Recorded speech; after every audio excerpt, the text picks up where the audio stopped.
ඉතින් ළමයි කොහොමද ඉතින් ආයිබුවන් කියලා ඔයාලා හැමදෙනාම පිළිගන්නවා.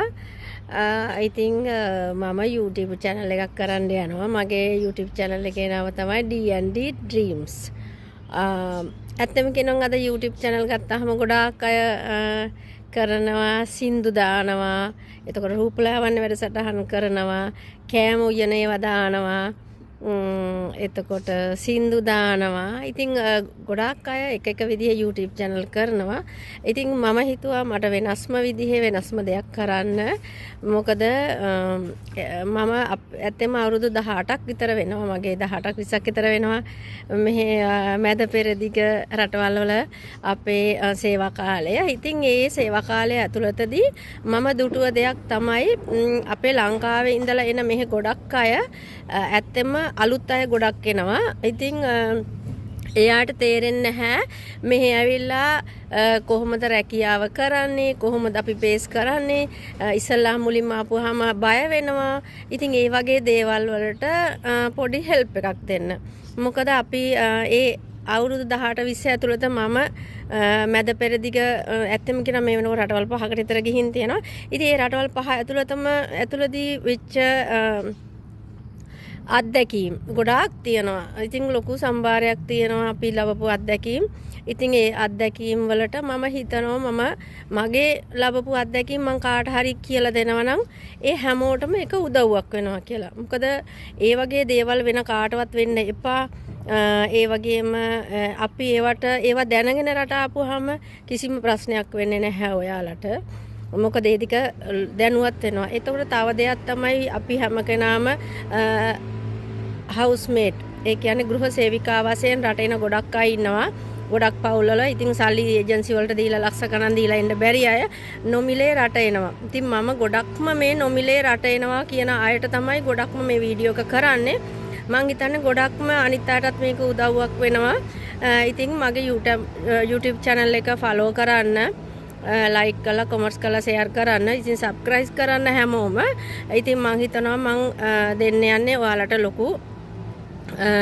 ලොකු අත්දැකීම් ගොඩක්. ඉතින් ගොඩක්ම දැකපු දෙයක් තමයි මං ඩුබායි රටට ආවට පස්සේ ඩුබායි එකේ තමයි ගොඩක් නිදහසේ එළියේ හිටියේ.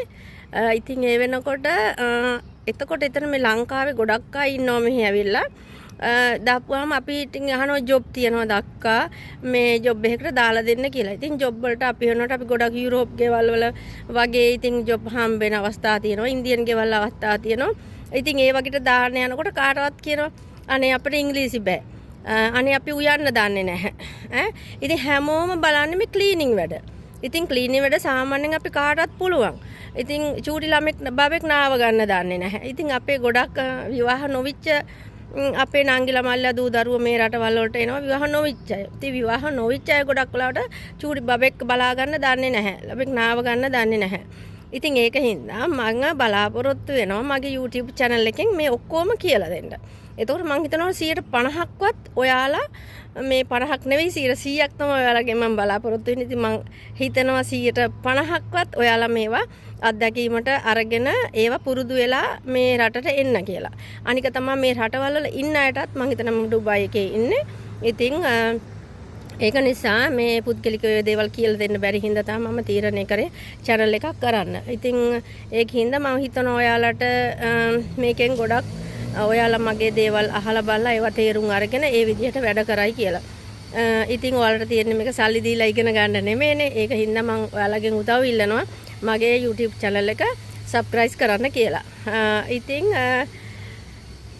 මොකද කරන්නේ? තව චුට්ටක් කියලා දෙන්නද? ඉතින් ඔයාලා ඉස්සල්ලාම પાස්පෝර්ට් එක හදාගන්න විදිය හැම කෙනාම දන්නවා. මොකද මේ වෙනකොට ලංකාවේ ගොඩක් අය දැනුවත් වෙලා තියෙනවා પાස්පෝර්ට් එක හදාන්නේ කොහොමද කියලා. ඉතින් ඔයාලා ලංකාවේ දැන් එක වෙනස් කරලා තියෙනවා. ෆොටෝ ගහන්න ලයිව් ෆොටෝ අරගෙන ස්ටුඩියෝ එකකට ගිහිල්ලා යදාලා ස්ටුඩියෝ වලට ගිහිල්ලා ෆොටෝ ගහලා ඒ පේපර් එකත් අරගෙන પાස්පෝර්ට් කොන්තෝරුවට ගිහිල්ලා සාමාන්‍යයෙන් විදිහට ඒ කවුන්ටරේට බාර දෙන්න. ඉතින් සාමාන්‍යයෙන් නෝමල් මං හිතන්නේ දැන් රුපියල් 5000ක් දවසින් ගන්නවන රුපියල් 20000ක වගේ දෙයක්. ඉතින් ඔයාලට එකපාරට 20000ක් හොයාගෙන කඩිබොඩියේ යන්න ඕනේ නැහැ.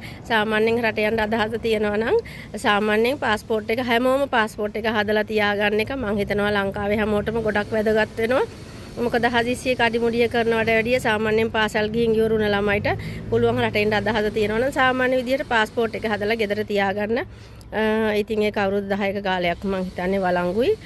5න් 5ට හරි රිනිව් කරගන්න පුළුවන්. ඉතින් එහෙම හදලා තියාගන්න. වීඩියෝ එක ගොඩක් දික් කරන්න අදහසක් නැහැ. නමුත් අද පළවෙනි දවසේ නිසා ඔයාලට කියන්න ගොඩක් කාරණා තියෙනවා. ඉතින් අපි next වීඩියෝ එකේ ඉඳලම මම පටන් ගන්නවා ඔයාලට එක වැඩසටහන දවසට එක දෙයක් පොඩි කාලයක් ඇතුළත චූටි දෙයක් කියලා දෙන්න. ඉතින් ඒක නිසා මම හිතනවා මගේ YouTube channel එක subscribe කරොත් මට ගොඩක් කට්ටිය මාත් එක්ක එකතු වුණොත් මට මේ වැඩේ ලේසි පහසුයි. ඉතින් ඔයාලටත් මේ උදව්වක් ලොකු දෙයක් මම කියන්න බලාපොරොත්තු වෙනවා. එත්තෙම අපි ශ්‍රී ලංකාවේ අපි ලියාපදිංචි අපේ විදේශ වාණිජ්‍ය ආරංශින් අපි හැමෝම පුහුණු වෙලා තමයි එන්නේ. මමත් පුහුණු වෙලා ආපු කෙනෙක් මුලදී. ඉතින් ඒක නිසා අපිට ඒ කට්ටිය හදන්න පුළුවන් තරම් අපිට සාධාරණයක් කරලා චූටි කාලයක් දවස් 20ක් ඇතුළත අපිට මේ හැමදේම අපේ ගොනු කරලා මේ අපේ ඔළුව ඇතුළට දාලා මේ විදිහට එවන්න. නමුත් ඒ ටික මදි. ඉතින් ඒ කාල සීමාවත් ඒදවත් අපට මදි ඒ කාලය. ඉතින් මං හිතනවා ඒකින් හින්දා තමයි මම උදව්වක් වශයෙන් මේක කරන්න පටන් ගන්නෙ. මොකද ඔයාලට එතකොට මම කියලා දෙන්න දේවලුත් එක්ක ඔයාලට මම හිතන්නේ ගොඩාක් පහසු වෙනවා ගෙදරක වැඩ කටයුතු කරගෙන යන්න. ඇත්තම ගොඩක් මේ ඩුබායි එකට ඇවිල්ලා ඉන්න හවුස්මේට්ලා දැන් බලන්න ගොඩක් කට්ටිය ආපුවම මෙහෙ තව දෙයකට මුණ පානවා. චූටි බබාලා දුවන පයින් බබාලා බලා ගන්න දන්නේ නැහැ. ඒ ටික එක්ක වැඩ කරගන්න දන්නේ නැහැ. ඉතින් ඔය එකක ඇක්සිඩන්ට් වෙනවා. ඉතින් සමහර දේවල් කට ඇතුළට දා ගන්නවා. සමහරට වස විස තියෙනවා. මේ ගෙවල් වල වස විස තියෙනවා. ඒ දේවල් කොහොමද කන්ට්‍රෝල් කරගන්නේ වල දරුවන්ගේ හංගල අපි කොහොමද තියාගන්නේ. එතකොට තව මුලින්ම වතාවක් තමයි සෞදි අරාබියේ රිෂානා කියන ඒ චූටි නංගිව ඉතින් ඝාතනය කරලා මැරුවේ. ඒව නොදැන ගිය නිසා අර චූටි බබෙක්ට කිරිහිර වෙලා මොකද ඒ ළමයා බැඳපු ළමෙක් නෙමෙයි අවුරුදු 15ක ළමෙක් වයස වැඩි කරලා ගිහිල්ලා ඉතින් ඒ දේවල් කරනකොට ඒ ළමයා දන්නේ නැහැ කිරි ටික පොවන්නේ කොහොමද ගුඩුස් අරින්නේ කොහොමද කියලා. ඉතින් ඒ ජීවිතේ විනාශ වුණේ අන්න ඒ විදිහට ගිය නිසා. ඉතින් තව ඩුබායි කෙනා ගොඩක් අත්දැකීම් තියෙනවා අපිට ගොඩක් දේවල් තියෙන හින්දා ඒ අත්දැකීනුත් එක්ක මම ඒ ඔක්කොම ගොනු කරලා චූටි කරලා ගොඩක් ඔයාලට චූටි කාල වේලාවකදී ඒව දෙන්න බලාපොරොත්තු වෙනවා. ඒ වගේම තව ගොඩක් දේවල් තියෙනවා මෙහෙම එන අනතුරු. එතකොට මම මේක හවුස්මේට්ලා විතරක් නෙමෙයි මෙහෙ එන මේ අපේ නංගිලා මල්ලිලා දුවලා පුතාලා චූටි ළමයි අවුරුදු 23 25 ළමයි චූටි ළමයි ගොඩාක් පහුගිය කාලේ ඩුබායි එකේ අනතුරු කරගෙන තිබ්බා. බිල්ඩින් වලින් පැනලා තිබ්බා, බෙල්ල වල දාගෙන මැරිලා තිබුණා. ඉතින් ඒවට ඒවා ඇයි එහෙම වෙන්නේ? අපි මේ අම්මා කෙනෙක් දූ දරුවා හදන්න ගොඩාක් මහන්සියලා චූටි කාලේ ඉඳන් ළමයට ගිරි කිට්ටු හොල්ලා මේව කරලා ඉතින් හදලා ලොකු කරලා අවුරුදු 23ක් 25ක් වෙනකන් අම්මා තාත්තා කෙනෙක් සමහර වෙලාවට තමුන් කන්නේ බොන්නේ නැතුව තමුගේ දූ පුතාලා බලාගෙන ලොකු මහත් කරනවා. ඉතින් ඒ කටියට ඒ හදේ අනතුරු කරගන්න එපා. ඒ සම්බන්ධවත් මම කතා කරනවා මේ මගේ channel එකෙන්. ඉතින් ඒ වගේ අනතුරු කතා කරන්න එපා. ඒ වගේම මම මෙහෙ එහෙම වගේ කවුරු හරි ඉන්නවා නම් ඒ වගේ අපහසුතාවයට පත්ලා තියෙනවා නම් ඉතින් ජොබ් එකක් හොයාගන්න මේව කරන්න උදව් කරන්නත් ඉතින් මම සැදී පැහැදිලා ඉන්නවා. මම එක්ක ඉන්න යාළුවන්ගේ කොන්ට්‍රැක්ට් හරහා ඉතින් ළමයි මෙහි ඇවිල්ලා ඒ දේවල් කරගන්න එපා. කරගන්න අපිට ගොඩක් දුකයි. අපිත් දරුවෝ ඉන්න අම්මලා ඒකනින්ද ඒ වගේ දේවල් කරගන්නකොට අපිටත් ඒක මානසිකව ගොඩක් බලපානවා. ඒකින්ද මම මේ පළවෙනි වීඩියෝ එක කරන්නේ. ඉතින් ඒ ටික ඉතින් අද මම කිසිම දෙයක් කියලා දෙන්නේ නැහැ. වීඩියෝ එක ටික වැඩි. ඉතින් ඒ හින්දා ආදරෙන් ඉල්ලා හිටිනවා. ඉතින් ඔයාලට next වීඩියෝ එකේ ඉඳලා මම එක ප්‍රෝග්‍රෑම් එක ගානේ ඔයාලට දෙන්න. ඉතින් ආදරෙයි හැමෝටම ඉතින් මගේ YouTube channel එක subscribe කරලා මට උදව් කරන්න. ඉතින් ඔයාලා මම හිතනවා මාත් එක්ක ගොඩාක් කටි එකතු වෙයි. මම කරන්න යන්නේ වෙනස්ම වැඩසටහනක්. ඉතින් රූපලාන වන්නේ අරම ඒව දේවල් නෙවෙයි. වෙනස් වැඩසටහනක්. ඉතින් මම හිතන්නේ ඔයාලට ගොඩක් උදව් වෙනවා මම මේ ඔයාලට කියලා දෙන්න යන දේ. ඉතින් ආදරෙයි හැමෝටම එකතු වෙන්න මාත් එක්ක. ඉතින් බුදු සරණයි දෙවි පීඨයි හැමෝම පරිස්සමට ඉන්න.